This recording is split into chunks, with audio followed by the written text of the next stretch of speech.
Oh yeah, here we are. You can see it now? Okay, fantastic. Yep. All right. Let me minimize. Well, we'll just go through. So, like Shahad kindly introduced me, and I think went through pretty much through one of my slides about who I am and what I do. So, so I've been an editor at Virulence for a few years, which is one of the top micro journals in the UK, and I have a background in academic publishing for about 20 years. This is my journey, as it were. So we started off as a couple of postdocs in the United States and in Brazil, running some internet conferences and really just toying with what the internet could do for academic publishing, whether it could make some inroads. Those were very popular, so we had a few thousand people online. They were some of the biggest internet conferences that had been held at that stage. They were relatively low tech compared with the kind of internet conferences that we started to run during COVID, but they were novel at the time anyway. And what that left us with was a lot of material that we wanted to get published, and we went into a little arrangement with Elsevier at the time to put together what was probably Elsevier's first open access issue. It wasn't called that at the time because that concept wasn't quite there, but that was just coming up on sort of 2000, and we ran one conference like that, and then when we ran it again the next year, we thought, well, why are we giving Elsevier all of this content? We might as well do something with it ourselves. And it was just at the point that Biomed Central were kicking off. So so we founded one of the first attempts at an internet journal, and that was Kinetoblastic Biology Disease. It was one of about 6 or 7 sister journals at the time that Biomed Central kind of kicked off with. And we pretty quickly found that it was maybe too niche. So even within microbiology, that's quite a small group of people that worked on these diseases.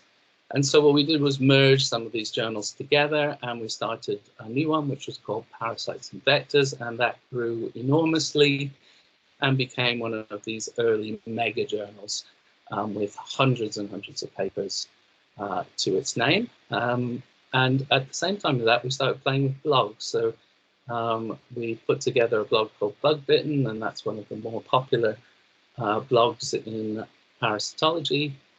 These days, it gets far more reads than almost any papers, each of the contents. So there's lots of people who follow that and just sort of skim the important stuff that happens in that subject on a regular basis.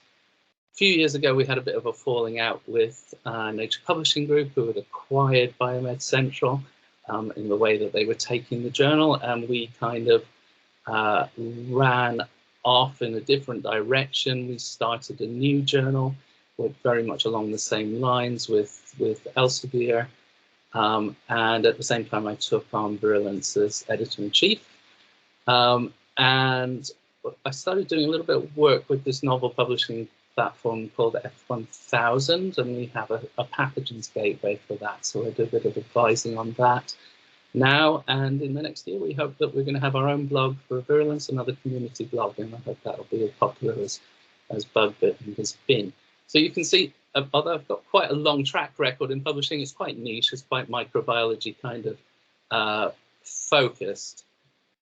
But it does map onto essentially the development of open access. So if I take you back to the beginning of all this, in the 1980s, Robert Maxwell of the Mirror Group fame happened on the idea that scientists were very happy to give their content up for free.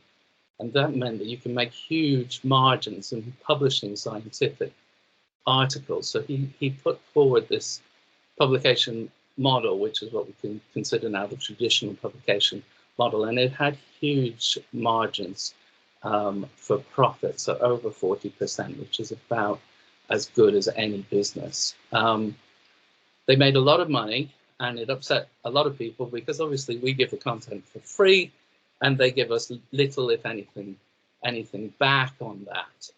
So people were quite, disgruntled with the whole thing. They started to do there was an Elsevier boycott, for instance, at the time.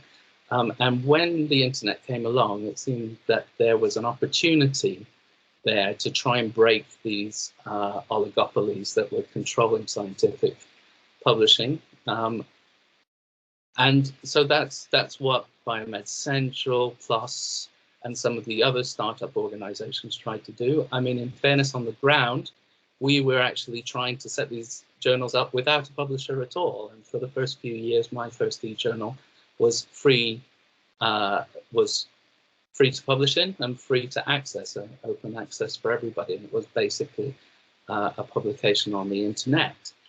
So in that way, it's much more like what we see in terms of preprints these days, except that we did institute a community peer review and do a little bit of work to make the quality look a bit better. But we could do that very cheaply, and we had a grant early on from the Open Foundation that George Soros headed up, and so did most of the other e-journals, in fairness. So he really got, Soros's foundation really got open access publishing running.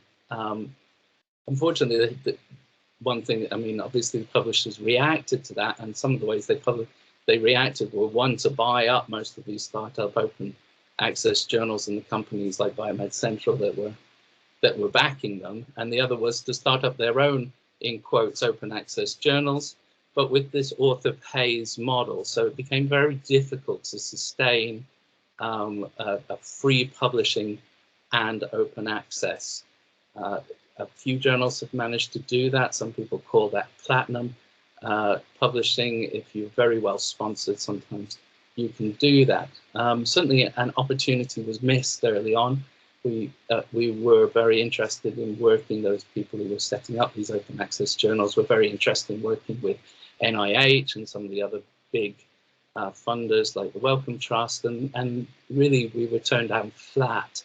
And I think it's a shame, because these big publishers that we see today have moved into a gap, whereas if the funders had really taken that on board, we probably could have a free to access and free to publish model that would have cost very little for the funders in the first place. But now it's a sort of disseminated free market with lots of people coming in all the time. It has made it very dynamic. So so there was a first batch of e-journals, and then subsequently PLOS started up and tried to demonstrate that not all open access journals were weak and that they could be scientifically very strong. And to that, things like eLife joined even later, which was almost with the idea of experimenting with the electronic journals to see what else could be done with the media. Slowly, the funders came on board. Most recently, Plan S was invoked, and so now there's a lot of investment in open access, and it's seen as a way forward internationally for making sure that that your data becomes available to everybody. Funders like it; they like to make sure that what they pay for gets into the public domain. So it's become slowly but increasingly the main publication model. This is just to say where we are, with Virulence being a traditional model journal initially, but when I joined in 2019, we flipped it into a gold open access, as they say, and we're moving to have a blog to go with that. So open access hasn't been the panacea that we all hoped it would be at the beginning. It has had some successes, and especially with the field that I work on in terms of microbiology and infectious disease. It probably has had a very positive impact on global health and on controlling diseases which tend to accumulate in the poorest countries. So in the West and in the OECD, we don't normally die from infectious diseases, with the possible exceptions of the recent COVID pandemic and the HIV pandemic before. But in general, public health policies keep the infectious diseases in check. But in the developing world and in the lower income economies, then obviously it's a huge deal. It's still the main cause of morbidity, and in some countries the main cause of mortality. And those are the countries that traditionally didn't have access to traditional publishing. They didn't have good libraries. They didn't have good universities with good university libraries. So there, what clinicians there weren't able to access the latest developments or the best practice for treating the diseases that they were the ones that were seeing. So there's this huge dichotomy of need and provision being completely separated. And so, I mean, I think the biggest success of open access is that now if you have a computer and internet access, you can access the papers which carry the best practice. And so so clinicians and health workers in the developing world can access that. People who are actually doing research on endemic diseases in their own country can see what the countries that are spending a lot of money on research and the big laboratories have done, are doing, and can start to apply that. So it's really helped translational science. And, you know, with the exception of COVID, the trend for infectious disease has been down over time. So people are healthier and more disease-free over time. And I think that open access has had a role within that. Unfortunately, it hasn't eliminated all of the problems by any stretch. So there is still a huge divide between these countries and the OECD countries in regards of being able to pay to publish. So now previously they weren't able to read the publications, but now they can't publish in those journals. So there have been a few attempts for the very poorest countries in the world to allow them free publication in these journals, but that has been very half-hearted in its execution. And actually, the vast majority of disease occurs in the middle-income countries, and these are the countries that the cost of the publication, which is set, it's pegged to the OECD countries, which have a lot more money, that most of these countries are unable to meet those publication costs, or it becomes a very high proportion of their research budget if they choose to do so. The other issue that has been a huge problem, is still a huge problem that you'll all be aware of, is that there is a proliferation of weaker papers, and some of these journals are essentially vanity publishers. They publish all kinds of things of various levels of quality, some very poor quality. And part of the reason for that is that this model, the author pays model, has an inherent conflict of interest for the publishers. And what this has meant is that the publishers keep trying to think of ways to diminish peer review, reduce the rejection of papers and the amount of time spent improving papers. And so there's a lot of very weak papers that are still being produced. And so the point of this talk to some extent today is to look at what things are available to us to maintain the high quality and recognize where the high quality research is being put. So what are the trends? I'll just touch on a few things that are coming. I should certainly talk about AI, as that's obviously the huge story this year. There are some other advents in publishing. There's more and more use of these preprints, and preprints are much closer to our original idea of free to publish and free to access. And they have some drawbacks as well, but they are very true to that sort of open access model. This blockchain is coming, and some of you may be much more knowledgeable about this than I am. I'm not really a computer programmer who's fully on board with that, but essentially there are some characteristics of blockchain which is used for cryptocurrencies that are good to apply to open access models in publishing, and which may help in the future. And then there's this ability to publish on social media. So I talk a bit about blogs, which give you a bit of space, but there's also there are also microblogs that you can produce less. So quite often you can publish the narrative in one place. You can use repositories to publish your data in another place, and you can almost eliminate the need for a vetted peer-reviewed publication in some fields. So just that there are ways around APCs if people are being creative. Okay. So this is just a little bit more commentary on the idea of author paying contributing to what has become a vanity publishing free market. So as I said at the outset, there is an inherent conflict of interest for any publisher who adopts an author pays model, and therefore, to mitigate that, they have to put in some safeguards. Now, most of the publishers are quite reluctant to put in sufficient safeguards, and there's nothing really preventing new publishers from entering the marketplace. So what they've tried to do is at one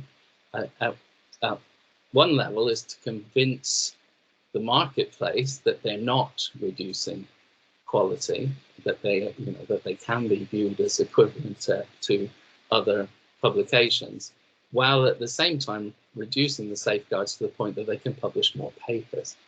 And I think we have been, as a community, have been fairly reluctant to enforce our standards on the publishing, on the publishers, because things like PLOS One, there was a model which very demonstrably set out to say that it wanted to dismantle peer review to a real extent, right? So if you read the model, they make it absolutely clear that there should be no subjective judgment in there, that only a technical disqualification counts. And yet this became the most popular journal in the world, publishing at one stage half of the publications in biomedicine were published in PLOS One. And that was because people knew that they could get it through this peer review system very easily, and they could get a quick publication. And so that became a problem. It was a bubble. It burst. It's not like it was before. The impact factors have dropped down and less people published there. But it's a good illustrative example of how quality can be undermined by this conflict of interest. Now, we're still dealing with this sort of thing. There are new people entering the market all the time, and there are new ideas, and some of them are quite seductive. So in the history of academic publishing, anonymous peer review or closed peer review was a huge step forward in the 19th century, right? So up until then, essentially people wrote letters saying what they thought, and it was effectively open peer review, but it was very slow. But then the journals like Lancet made the decision to introduce this anonymous critiques, and the critiques got much more stringent, and the quality of science was widely felt to have increased, and it became the new gold standard. In recent years, people have said, well, hold on a second, why don't we have open peer review? It's much more friendly. People aren't so mean to each other. It's transparent, so you can see if something unfair has been said. But what we all, I think, know instinctively is that when you're putting your name to something and you know that what the authors are going to see it and your community are going to see it, that you are reluctant to do a demolition job, right? So it becomes a much more collaborative kind of thing. It's the sort of thing like a co-author or a collaborator would provide as the critiques, and that diminishes the rigor of the peer review. And so it has worked quite well for a few journals like BMJ, but as you go down the scale of quality in terms of publisher, then at the lower end, it starts to fall apart because you get very rushed, very amateur reviews who can't say anything negative, would be afraid to say anything negative. And in that way, you get poor papers coming through that as a system. So although it can be very helpful for building up a paper, for exposing it to a community and getting some positive contributions in essentially the rounds of drafts, in terms of safeguarding the scientific record, it has to be used very sparingly and very carefully. Now, in the end, so that was quite a trend for a while. A number of journals started to take it up, but it's become less popular in the last few years. And the trend at the moment really is for rapid peer review. So some of these journals, and I think it's okay to say that MDPI is now one of the largest world publishers, and it really specializes in this. We put it's almost like high pressure sales, right? There's a lot of pressure put on the reviewers to turn these peer reviews around in a very short period of time. There's a scarcity because the number of papers has been going up and up and up, and half the world's papers are written by people who cannot peer review because they're publishing in English quite often as a foreign language. So, so there's fewer peer reviews as a proportion of the publications, and there's pressure on people to return those peer reviews fast. And so there's been a reduction in criticality, and that is causing problems because obviously we're getting weaker papers being published and joining the scientific record. Adding to that is a willingness of editors to accept weak and non-critical reviews from poor quality reviewers because of pressures from the publishers. So I think most editors who come from the community are, basically very well intentioned. They're giving their time normally for free or for very little money. And while they want to keep their journals alive, usually because it's something that they enjoy doing it, their first criteria is to accept good papers.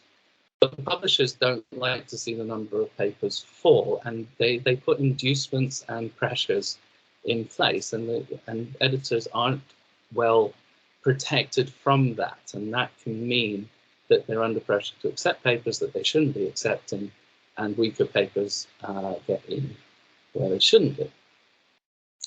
Finally, there are professional editors now, which was not really the case historically. So the publishers will just appoint a member of staff to some of these mega journals in particular, and they don't have the subject-specific knowledge necessarily to make the best decisions on the papers, even if well-intentioned.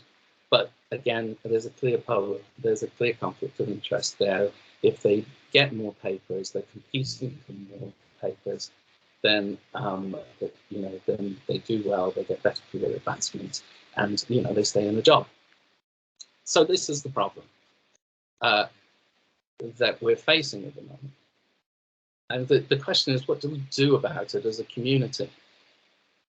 So I talk about it as, this is about as close as I could get to a spiral, sort of a deconstructed spiral. So I think the cornerstone is editorial independence, and we need to insist that publishers stay out of the business of deciding which papers to accept. So there's more and more communication, collaboration, and actually assuming of roles by the publisher. People are under pressure. They sort of want the kudos of being labeled an editor, but then they don't want to do the hard work of the scrutiny. So the publishers increasingly try and take some of that hard work away in order to maintain the profits, and that is blurring the important line. So as communities, as academic communities, it sort of falls to us to gather the content, to control the content, and to negotiate with the publishers and insist on editorial independence. And this is part of the reason why I left Parasites and Vectors from Major Publishing Group, because they became far too intrusive in the day-to-day management of what should have been editorially distinct decisions. So I think that has to be taken on board. I honestly believe in the long term, those journals that are able to do that, and those communities that are able to keep editors to do that, and I think involvement of societies and learned societies is a really good way to help this, that those will be the ones that survive, and that some of these other journals will, in the long term, not manage to be sustainable. That it's not necessarily a sustainable thing. I don't think that the high volume publishers are really looking at a sustainable model. They're really looking to turn some fast money while we are where we are. Things are quite dynamic, so they're quite likely to change.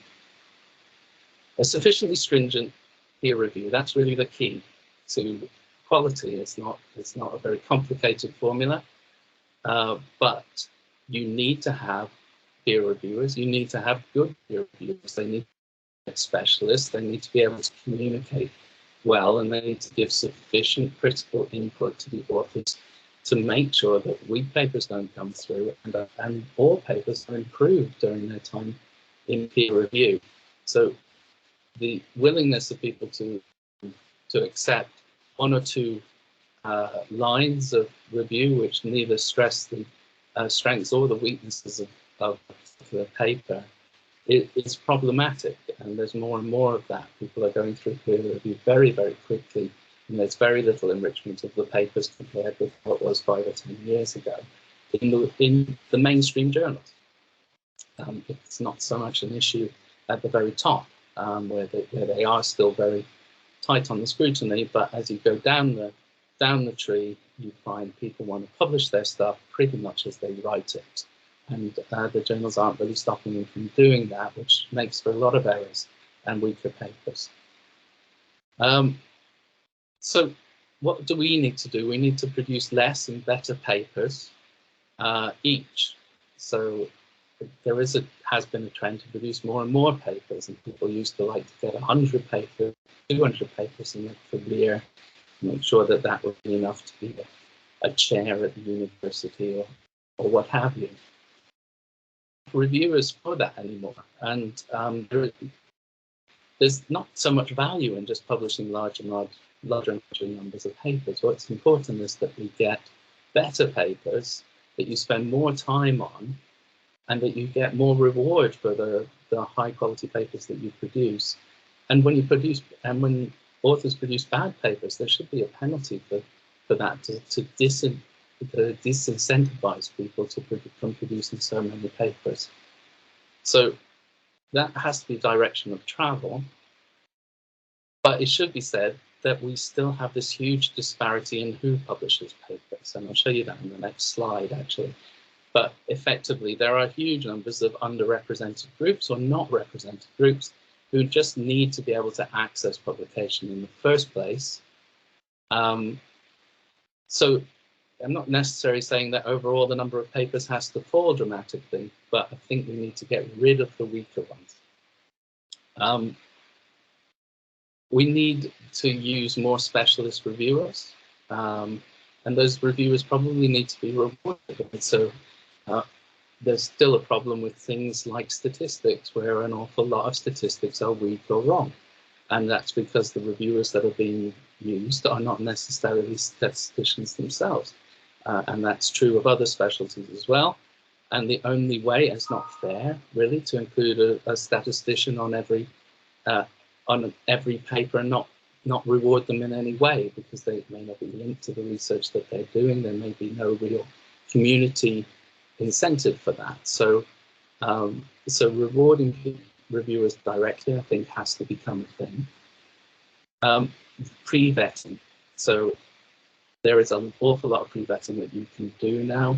You can screen all the images in something. There is there's software for looking for plagiarism, which is very effective, and it is quite possible to catch most of the malpractice that goes on before it ever comes to peer reviewers. So some journals do this extremely well, the top-end journals for the top publishers, but it's notable that you have publishers like Nature Publishing Group themselves, where at the top level, the work is exemplary in terms of managing quality, and at the lowest level, there's almost no quality control at all. And they don't uniformly apply the pre-vetting screens across all their journals, even though they're available. And that raises questions about whether publisher is actually being deliberately neglectful when they could catch problems because they have the ability to do it. Use of community via preprints. So I think this is a big innovation. As I say, preprints are effectively open access. You can just leave, you can write your paper, you can write up your experiment, you can get it a DOI number, and you can leave it on the server. and see what people think of it. You do get open peer review that way, which is a good way to enrich it as a draft. You can see if people like it or don't like it. They can recommend things, and it doesn't cost you anything. And if you don't think it's publication worthy, then you can just leave it there, and it's a record of the work that you've done. So you can engage with your community through the use of preprints, and that's really a great thing to be able to do. The preprints can link to large data sets, and large data sets can be held on repositories. Running through a blog, you can put that up for free, commenting on your preprint, so that links through to that, and on the large data sets. You can generate all kinds of interest in your work in a very open access way, without worrying about things like Clarivate's rating of the journal that you publish in. So I recommend that people do it. We do it ourselves. We put a proportion of our research never comes to journal publication. We just leave it on the preprint servers for people to access if they're interested in it. And finally, the role of research funders. I hinted at this before. I mean, I think that publishers can be much more, the research funders can be much more proactive. They're just beginning to engage a bit more. They're driving some of the things like Plan S, but they're not proactive in the way they're engaging, and they're not engaging as much as they could. It is relatively low. So academic publishing is a real part of research, right? It makes a big difference to have good academic publishing, particularly for communication of results. It's part of the funder's mandate to do that, and they could enable it and get rid of some of these biases that exist simply by paying for that to happen. As I say, compared with the cost of research, it's a relatively small amount of money. So I hope that we'll get much more engagement from publishers in the future. Okay, so this is what I say about the fact that we're not serving all communities very well. So if you can see on this graphic from a Trends article a few years ago, it says that this has changed, right? So the largest publisher and the largest country publishing articles in the world today is China, and has been for a couple of years. But what you can see here is that there are some institutes in the first world. So at the top there, you can see Harvard University. And Harvard University was in that year was publishing nearly as many articles in the top journals as Spain, which is itself sort of 8th or 9th in the pecking order of publications in the world. And what this means is that Harvard University publishes more articles than half the countries in the world publish. So there's just this huge concentration in certain places which are able to access the top publications, and that's even more exaggerated when it comes to journals which charge authors fees. Essentially, there's a large number of people who are shut out, and some of them are doing excellent research, and it's not seeing the light of day, and that needs to change. How is it changing? So there's a very unequal increase in spending from year to year at the moment, and you can see what the trends are here. It's a BBC graphic, and you can see South Korea has decided to invest heavily in science. We see more and more papers from South Korea. This is a proportion. This is not relative to each other, obviously, but for years and years, the US spent more money on medical research than the rest of the world combined, and that's not the case anymore. And China is investing proportionately more every year in its budget than the USA, and especially in Europe, our budget increases are falling back year on year. So while we still have some historic leverage, perhaps, in the academic publication system, and certainly being native English speakers in the UK gives us some level of advantage, that advantage is being strongly eroded at the moment. This is a sort of historic bit where things are still the case. It's interesting. So this shows you where where editors tend to be most accumulated. So you can see the colder colors actually highest numbers of editors, and below and the browner colors will get the least. And it's perhaps not, and none of it's particularly surprising, but you can see Korea and China are the least represented in the editorial world, and yet China by far the most number of publications in the world. So that is a historic thing. I was sort of interested when I looked at this graphic that Greece actually has more editors than any other country per capita. I'm not entirely sure why that is. I presume there's some sort of driver for holding those positions in Greece that's lacking elsewhere. But we still have more editors than other countries, and it proportionately. And this is helpful, I think, in that familiarity with the editorial board and with the editors tend to elicit more submissions to particular fields. And when we lose that over time, which is likely, it will become presumably somewhat more difficult for us to publish. So conversely, it is unreasonable to have countries like China with such a huge proportion of the papers who are not really getting the representation that they deserve in terms of the editorial positions. And if you see a country which has a very high level of publications, and therefore that is where the expertise for a lot of these subjects are, if they're not in the editorial positions, that means that people who are unqualified are making those decisions about acceptance and rejection of papers, and so that can't be right, and something that be further addressed.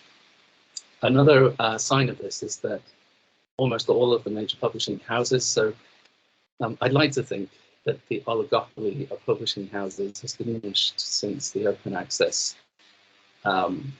movement started, but I don't think it has. It's been a little bit depleted, plus didn't exist before, but Nature has absorbed Biomed Central. MDPI is new, and Frontiers is new, but if we're just adding 2 or 3 new publishers to the existing group, which are still completely dominant, and all of those major publishers are situated in the West, or either in Europe or in the UK, as you can see here. And it's interesting, I've written there just 406 Chinese titles are indexed out of over 21,000 journals that exist. So China has not joined this game yet in a real way. And presumably there will be a shift at some stage when it decides that that is something that it's able to do. This geography of submissions between 2015 and 18 for my journal. And what you can see is the sort of decline in European and American papers, which were dominant, and the incline in Chinese papers, to the point that in 2018 they've become 50 or 60% of the papers.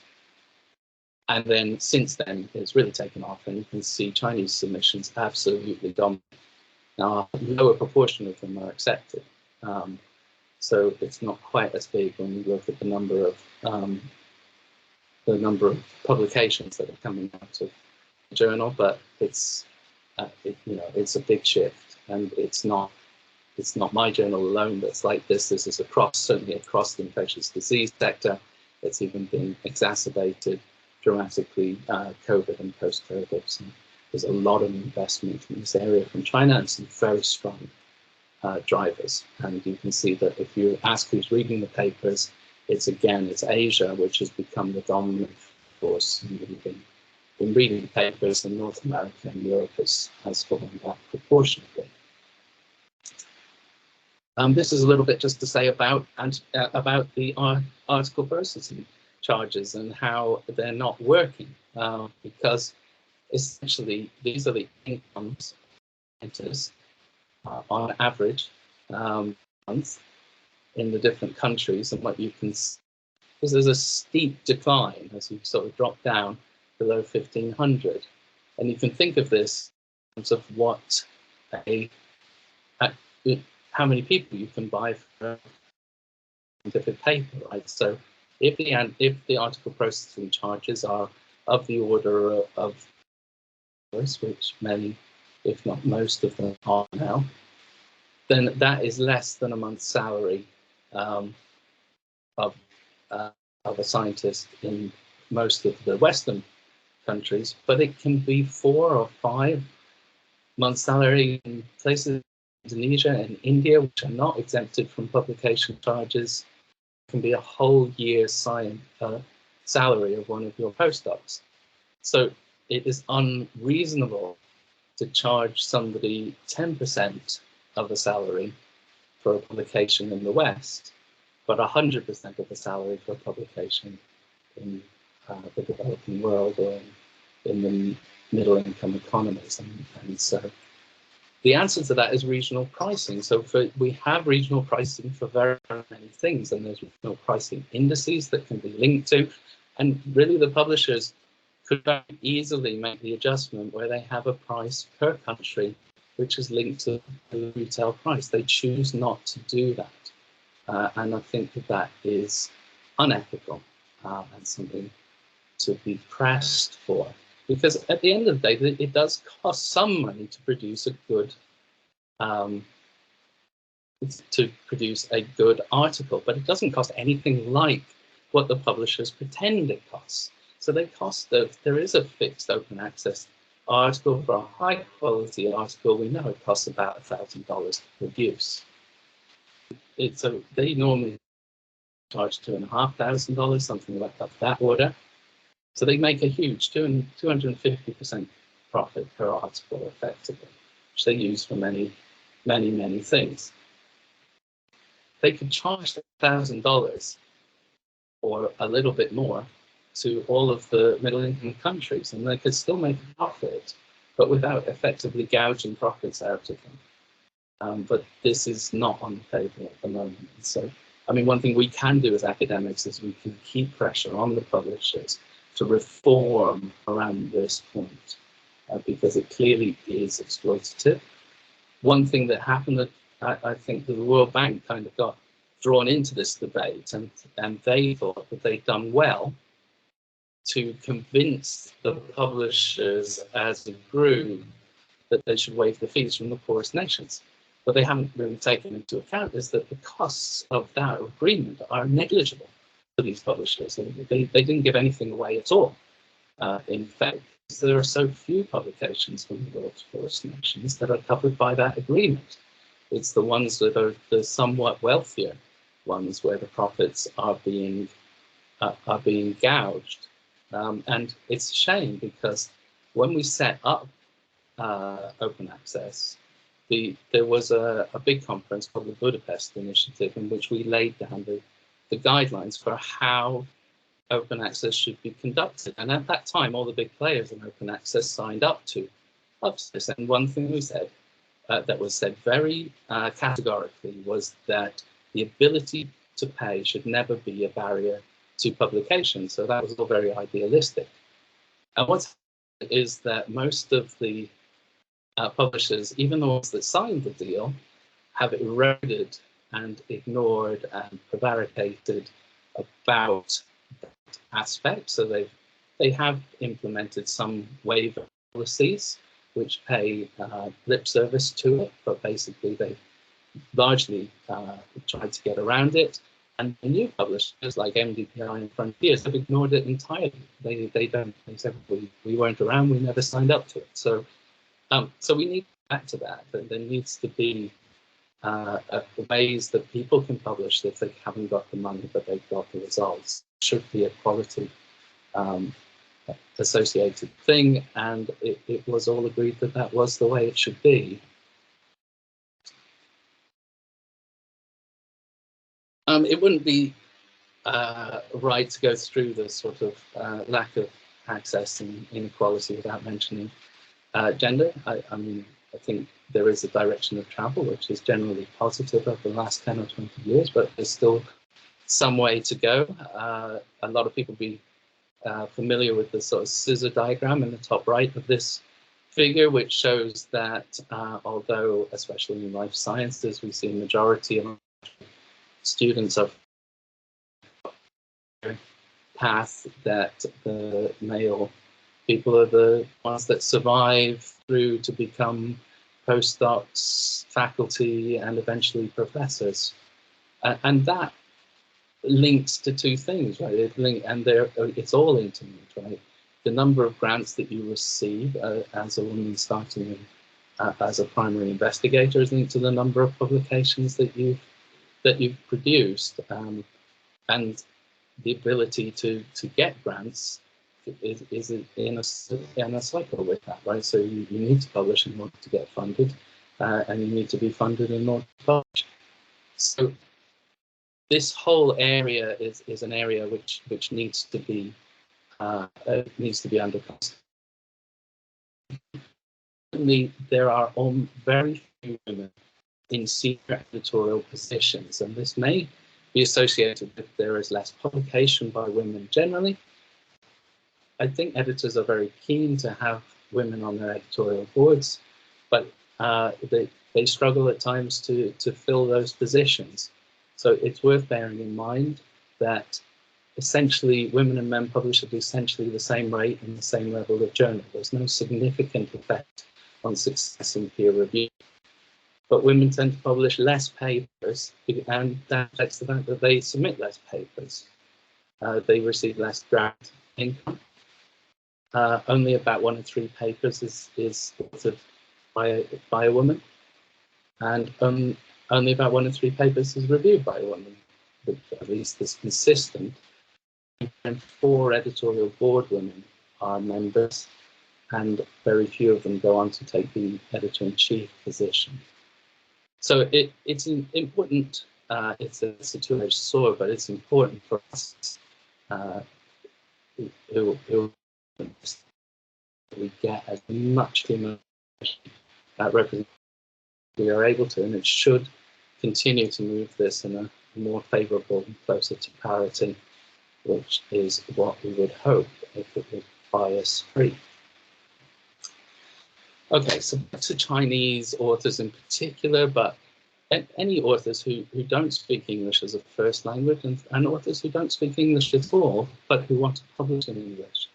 So they all undertake a journey, and that journey has been traditionally a very difficult one. We actually have on staff, and I don't suppose I can't see who's attending and who's not, but there's a chap called Ken Highland, who's done a lot of work on this. There's a good body of work, and if you're interested in how Chinese authors in particular are able to publish in English and how much more difficult it is, I sort of commend some of the work that he's done. But essentially, what he's shown is that, or what he and his co-authors have shown, really strong drivers in China now in order to publish in English, and there's a whole promotion scheme is essentially linked to being able to publish enough good papers in English. And so there's the algorithm that they were using at the point of this paper in 2019, where you essentially got 30 times the value for publishing in English as in Chinese, and the value in point was 30 times 1 plus the impact factor of the journal, where if you published in Chinese, you'd only get about 10 points. In this way, if you published in a 20 impact factor journal, you would get to 600, and you needed 300 publications to become a professor to get your promotion. So there's a really strong driver to get people publishing in English, and it's been extremely effective. People get there by hook or by crook, but it is a very difficult journey, or it certainly has been. So the one thing I hadn't realized is obviously it's an extremely rich language, and when Chinese authors write in Chinese, they write in a very rich and exciting way, but our translational services find that very difficult to to deal with, particularly the automated ones. So you have to simplify it first before you translate it. And then if you're working with a Chinese scientist, for instance, who's done some fantastic research, and you know they know it's good, but then how can they check if they don't speak English whether translation's any good? So you actually have to translate it back again and have them check the retranslation. So there's this whole series of translations that has to happen. It's quite costly. It's very time consuming, and it might involve as many as 5 different translators in order to take a good paper from the Chinese and end up publishing it in an English-speaking journal. So the big news, I think, from the last year has been the arrival of good AI and ChatGPT in particular. So obviously, in China, the use of it is somewhat restricted, but Chinese speakers in particular, but all who struggle with English a bit but who want to publish are looking at the use of this sort of technology for translation. And it turns out, so this is a paper from the last year, as to whether it's any good as a translator. It turns out that ChatGPT-4 is much better than ChatGPT-3, and that it does a good job on all aspects of translation. And so I've noticed as an editor that the quality of the papers that we're getting from the non-English speaking world has dramatically improved in the last 6 months, and that almost certainly, if not all, is ChatGPT-4 and the use of AI translators in the mix, because they do tend to put it in good English. I asked ChatGPT-3 how AI could help a non-English speaker to publish scientific articles in English. And this is what it said. So it very confidently told you that it was extremely good at assisting native English speakers in publishing by identifying and correcting grammar, spelling, punctuation errors, and highlighting issues that need additional correction where it can't make the meaning clear itself. It can analyze the style and coherence. It can identify areas where there is duplication and potential plagiarism and help authors to work around that. And it can translate it to and from. It can translate it back into the Chinese so that it can be checked more easily.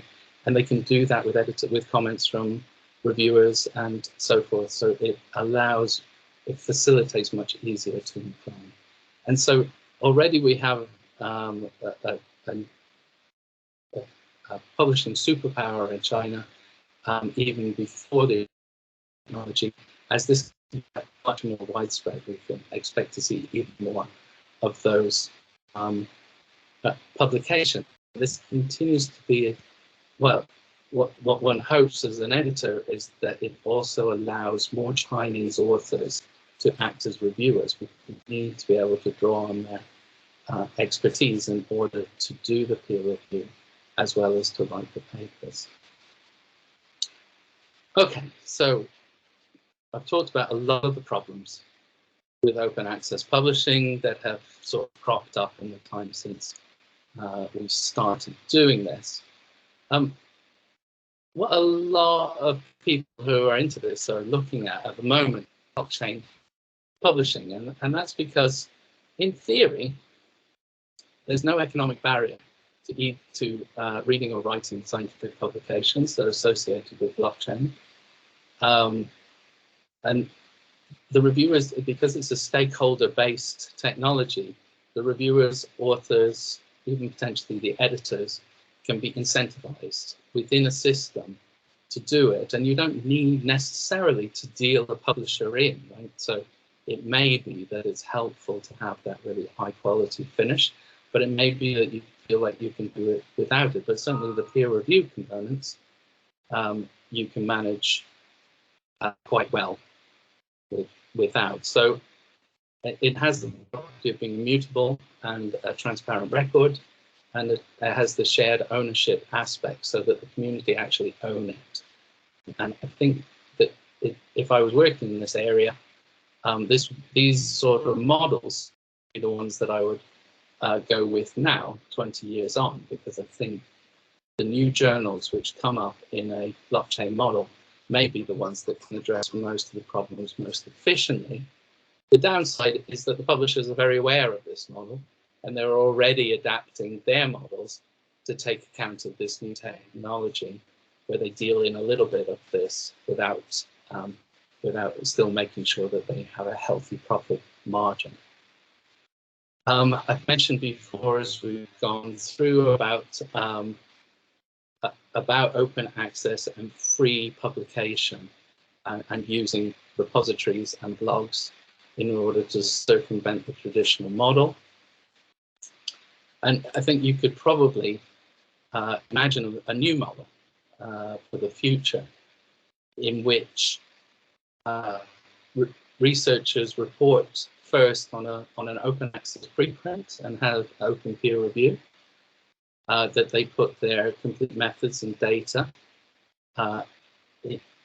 into the accessible from the preprint on various other repositories, and there are some really good ones out there for doing this, but they're completely open. And then they promote their work via blogs and social media. And then the journals then come to the preprint service and look for the papers that they're most interested in, and then ask the authors if they're willing to let them take them through peer review and to a high quality production. It's worth it. So you can see how that kind of model would work well. And it's interesting that Eli put down this road with the model of picking preprints and asking the authors to take it through to peer review.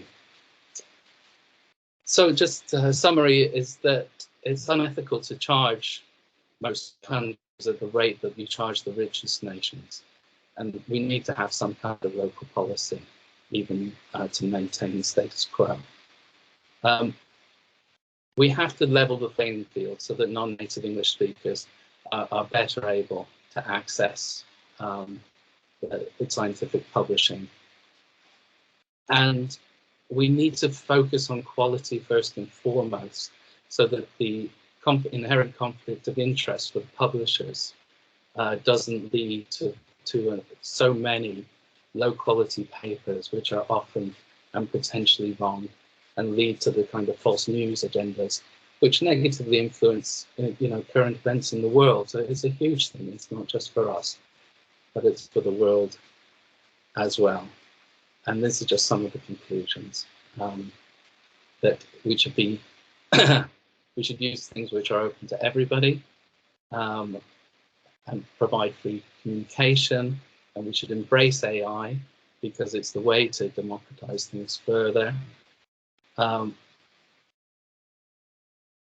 then we need to apply really, really rigorous editorial mechanisms in order to make sure that we don't have weak things going through. And shouldn't people who demean the process, because it is the only mechanism that we have which is really effective.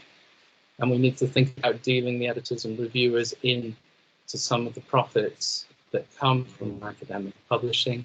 They need to be rewarded, and they need to be rewarded either from the commission or from the funders. We need to figure out how to provide waivers to those who need it and regionalize the prices so that less people need the waivers. And we should engage more with sponsors who will pick up the costs of the publishing, because they are relatively small in many ways. And then we need to diversify our representation on our editorial boards. And finally, as I mentioned, we need more female editors to reach parity. That is all I've got to say today. Thank you for listening. Thank you very much, Kevin. Fascinating insights and lots of food for thought. Even for someone like myself in social sciences, there is so much I can relate to, also as a non-native English speaker. Questions in the room? So I'll have a question. I'll go with a question. How would journals benefit from adopting a more democratic approach to publishing? I'm sorry, I just dropped out there for a second. Can you repeat the question? Yeah, sure. So I was wondering, what would be the motivation for journals? How could they benefit from adopting more democratic approaches to publishing? So I think the important thing for so journals normally are subject specific, right? So you want to get the best articles from across your subject, and at the moment we don't. You probably aren't able to do that in most journals. So you'll have a very specific group of people who are able to publish with you. So in general, you should get better articles if you have a larger catchment of people to submit them. Yeah, and then the following question is that why then don't they do it?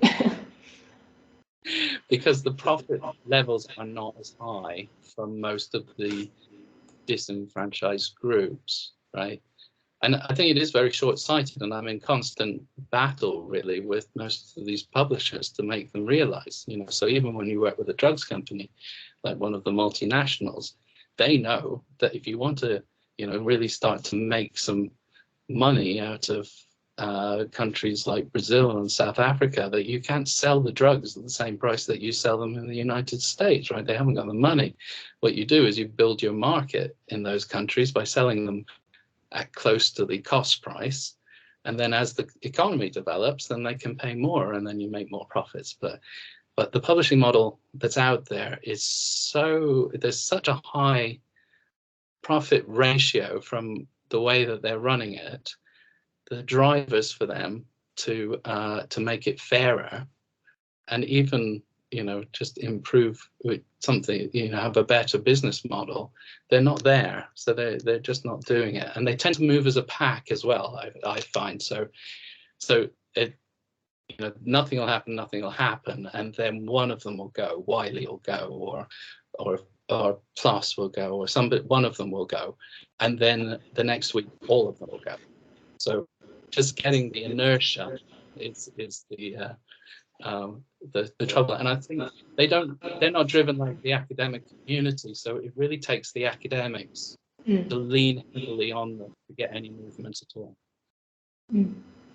Okay, so we can only hope that this vicious circle is broken sooner than later. I'm sort of hoping we're right on the edge of a technological revolution, and things are going to give and change fast. There's less and less reason to use an academic publisher when you have this sort of you have these people free, and you kind of know that China at some stage are going to change the landscape completely. So I think they're very profit driven. It would be easy for in a way that we can't do anything as individuals, but a well-positioned fund that can engage could dramatically change the landscape and make it much fairer. But they're very engaged and always have, unfortunately.